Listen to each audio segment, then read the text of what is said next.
math friends. Today we're going to be looking at perimeter of a rectangle. Word problems involving perimeter of a rectangle. Well, what is perimeter?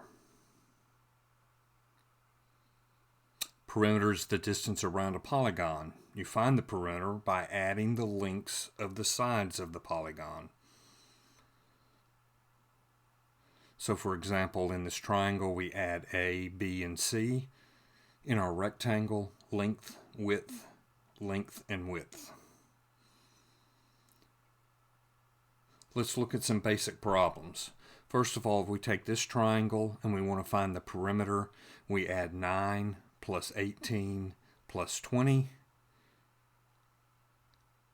and we get 47 feet.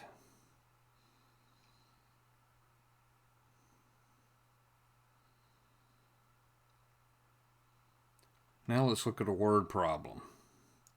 A word problem that involves perimeter.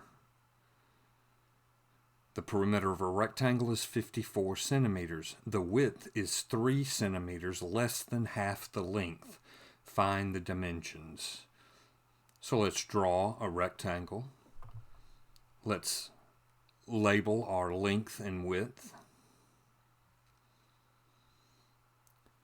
Then take our key sentence, width is 3 centimeters less than half the length.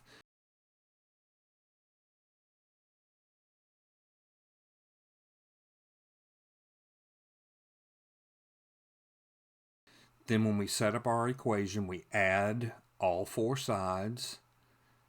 We get L is equal to 20. Take a look at this equation, look at the steps that were involved, combining like terms.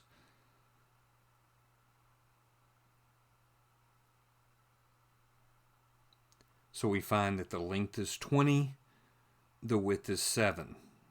Half of 20 is 10, subtract 7. So when you're solving perimeter word problems, make sure you draw and label a diagram. Make sure you translate the key sentence into a mathematical equation, solve the equation, and make sure you're answering the questions being asked. If you liked this video, please click on the thumbs up. If you want to see more videos like this, please click on the subscribe button. And if you want to be notified when new videos are posted, please click the bell.